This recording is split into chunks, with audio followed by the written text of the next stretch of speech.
দূরের আকাশটার রক্তে ভেজা ফুলের ফুলগুলো একে একে প্রস্ফুটিত হচ্ছে। শ্রমিক হিসাবের ক্ষতবিক্ষত মুখ থেকে উঠছে তাদের দীর্ঘদিনের প্রত্যাশিত আন্দোলন প্রকাশিত কবিতাকে সাফল্য মণ্ডিত হওয়ার কথা ঘোষণা করছে।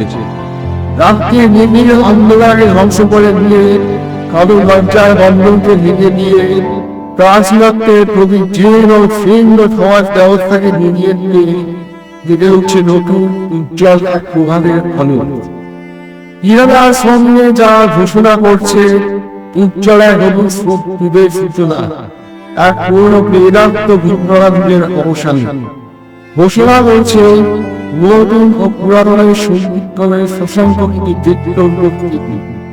ঘোষণা করছে এক যুগ থেকে অন্য যুগের উত্তরণ। শ্রাবণের ধারার মতো পড়ুক ঝরে, পড়ুক ঝরে তোমারি সুরটি আমার মুখের পরে, মুখের পরে। কিশোর বয়স থেকেই শব্দের সঙ্গে যার বন্ধুত্ব, কবিতা আর গল্প যার নিত্যসঙ্গী, সেই তরুণ গল্পকার হিন্দোল মিত্র। শোভাবাজার এলাকার এক মধ্যবিত্ত বাঙালি পরিবারের জন্ম তার। সাহিত্য চর্চার দীর্ঘ পথ পেরিয়ে তার প্রকাশিত গল্পগ্রন্থ এখন পাঠকের হাতে। এর মধ্যেই প্রকাশিত হয়েছে তার কবিতা সংকলন। হিন্দোল মিত্রের গল্প পড়তে শুরু করলেই চোখে পড়ে তার চরিত্রদের শ্রেণী অবস্থান, নিম্নবিত্ত মানুষের জীবন সংগ্রাম, মনের জটিল রহস্য আর বাস্তবতার গভীর অনুরণন। মানুষের মনের রহস্য আজও সম্পূর্ণ উন্মোচিত নয়, সেই অজানা অন্ধকারে তিনি খুঁজে নেন গল্পের আলো। তার একাধিক গল্পে অনুভব করা যায় ম্যাজিক রিয়ালিজমের ছোঁয়া। লোক গল্পে এক অফিস কর্মী দুর্নীতির ভয়ে জানালা দিয়ে উড়িয়ে দেয় কালো টাকার বৃষ্টি, আর নিন্দুক সুব্রতী পরবর্তীতে অভাবের তাড়নায় সেই টাকার পেছনে ছুটে যায়। বাস্তব আর অবাস্তবের সূক্ষ্ম মিশ্রণে গল্পটি হয়ে ওঠে চিত্তাকর্ষক। জয় গল্পে মনোজের মানসিক ভয় আরেক স্বপ্নের ঝড়, যেখানে নৌকার হাল ধরে সে ফিরে পায় সাহস। বাস্তবের ভয় কাটিয়ে উঠে আসে আত্মবিশ্বাসের নতুন ভোর। কথা গল্পে জেলে সরসের মৃত্যু নাকি ফিরে আসা?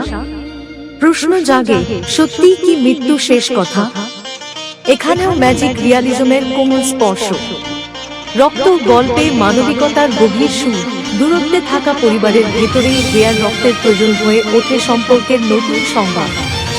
আর নলখাদক গল্পে রক্তিম ও তনুশ্রীর প্রেম সমাজের নিয়ম ভেঙে প্রমাণ করে ভালোবাসা দেহ নয়, মনের বন্ধন।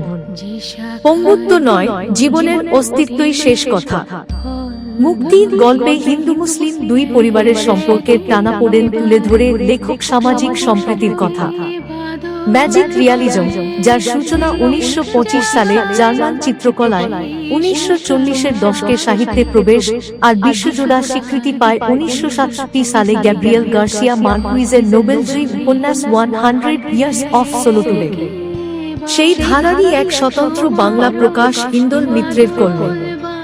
বৈচিত্র্যময় চরিত্র বিশ্লেষণ, সূক্ষ্ম বর্ণনা কৌশল আর মানবিক অনুভবের গভীরতায় হিন্দোল মিত্র নিজেকে প্রমাণ করেছেন এক দক্ষ গল্পকার হিসেবে।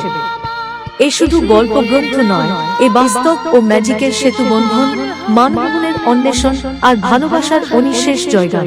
আমার নাম হিন্দোল মিত্র, আমি ক্যালকাটা ইউনিভার্সিটির অধস্তলার ক্যারিকাল স্টাফ। এই পেশে আমি প্রায় 25 বছর ধরে আছি। এই কথাগুলো বলতে গেলে আমাদের পেছনে ফিরে যেতে হয়। 18 বছর বয়সে আমি আমার বাবা মারা যাওয়ার প্রথম চাকরিটা পাই। সেই সময় থেকেই আমার লেখালেখির এই চেতনা বইটি যে দেখতে পাচ্ছে, এই বইটি দেখতে আমার প্রথম প্রকাশ পায় তার চাকরি করতে করতেই। 18 বছর বয়সে বইটা প্রকাশিত।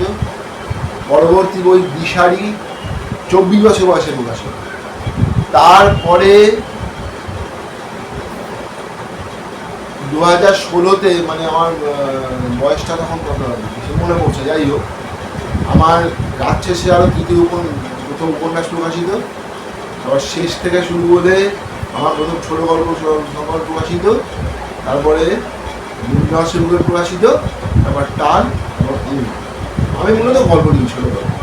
ছোট গল্প। কবিতাটা লিখি তার পাশাপাশি, উপন্যাস একটাই আছে, সমাজতত্ত্বমূলক। মানে আমি গরিব খেটে খাওয়া মানুষের জীবন নিয়ে নিই। আমি গল্পটা যখন শুরু করি তখন দেখা যায় একটা মানুষের খেটে খাওয়া মানে ধীরে ধীরে নিম্নগামী হচ্ছে অর্থনৈতিক সংকটের মধ্যে দিয়ে। তারপরে একটা মোচড় আছে আমার গল্পের মধ্যে, এক ঝটকার তাকে আশার দেখে এরকম ভাবে লিখি। অনিমেষ হাসপাতালে বিছানায় শায়িত, মাথার বাঁদিকে গভীর ক্ষত, এটা আলোর যাত্রী গল্প থেকে নেই। ডাক্তার জবাব দিয়ে দিয়েছেন, তপতি আমিন ও অনিমেষের অন্যান্য সহকর্মীরা বাড়ির ঘরের সামনে দাঁড়িয়ে সকলের প্রতি অনিমেষের কতদিন কথা, আমি চলে যাচ্ছি, এখন দেশের ভবিষ্যৎ তোমাদের হাতে, দেখো যেন কোনো লোক না খেয়ে না মরে, ধর্ম জাত তাদের বিভেদ এদেশ থেকে মুছে ফেলতেই হবে, তোমার আমার কাছে